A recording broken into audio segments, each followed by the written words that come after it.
ঈদযাত্রা নির্বিঘ্ন করতে শনিবার রাজধানীর গাবতলী টার্মিনালে বাস মালিক ও শ্রমিক নেতাদের সঙ্গে মতবিনিময় সভার আয়োজন করা হয়। এ সময় বাস মালিক ও শ্রমিক নেতারা তাদের বিভিন্ন দাবি তুলে ধরেন। কুচক্রী মহল আছে, এরা কিভাবে জায়জামালা তৈরি করবে। তারা বলেন, ভোক্তা অধিদপ্তরের ম্যাজিস্ট্রেটরা নির্ভুল তথ্য উপাত্ত সংগ্রহ না করে অভিযান চালায়। এদের অভিযান বন্ধ না হলে অপ্রীতিকর ঘটনা ঘটার আশঙ্কাও জানান তারা। ভোক্তা অধিদপ্তরের ম্যাজিস্ট্রেট যদি ঈদের সময় নিয়োগ দেয়, বিষয়টা তাদেরকে পরিষ্কার করে দেবেন যাতে এই ধরনের অনিয়ম তারা না করে। এ সময় ডিএমপি কমিশনার বলেন, ঈদযাত্রা নির্বিঘ্ন করতে যাত্রীদের জন্য হেল্প ডেস্ক রাখা হয়েছে। লক্কর বাস রাস্তায় নামবে না।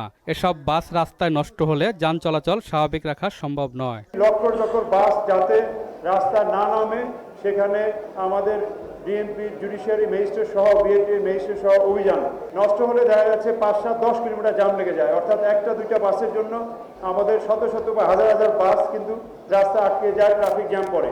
যানজট নিয়ন্ত্রণে ঈদের আগে পরে ট্রাক ও কাভার্ড ভ্যান চলাচল বন্ধ থাকবে বলেও জানান তিনি। ঈদের আগে এবং পরে মহাসড়কে ট্রাক, লরি, কাভার্ড ভ্যান বন্ধ করা।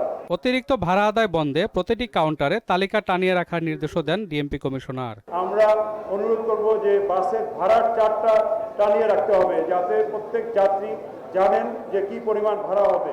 অনুষ্ঠানের সংসদ সদস্য অ্যাডভোকেট শিমুল বিশ্বাস বলেন, ঈদে 1 থেকে 1.5 কোটি মানুষ রাজধানী ছাড়বে। যাত্রী নিরাপত্তায় টার্মিনালে মলম পার্টি ছিনতাইকারীদের বিরুদ্ধে শ্রমিক মালিকদের প্রতিরোধ গড়ে তুলতে হবে। 1 কোটি 1.5 কোটি মানুষ যারা পরিবারের সাথে ঈদের আনন্দ ভাগাভাগি করার জন্য যাবে, তারা যদি নির্বিঘ্নে যায়, তাদেরই যদি তারা হয়রানির শিকার হয়, কষ্ট পায়, তারা যদি অসম্মানিত হয়, তাহলে দীর্ঘশ্বাস দেবে। সেই দীর্ঘশ্বাস কিন্তু আপনার আমার সবার উপরে পড়তে পারে। নারীর প্রতি সদয় হওয়ার আহ্বান জানিয়ে শ্লীলতাহানির ঘটনা যাতে না ঘটে সে ব্যাপারে সতর্ক থাকার অনুরোধ জানান তিনি। নারী হচ্ছে আপনার মা, আপনার মাথার তার পায়ের নিচে আপনার বেহেশত। সেই মা মনে করে তাদের প্রতি আপনি সদয় হবেন। ঈদযাত্রার যানজটপ্রবণ স্পট চিহ্নিত করে নানা পরিকল্পনা নেওয়া হয়েছে বলে জানান শিমুল বিশ্বাস। কোন কোন জায়গায় বিশৃঙ্খলা হতে পারে সেই জায়গাগুলোতে আমরা স্টেপ নেব, ব্যবস্থা।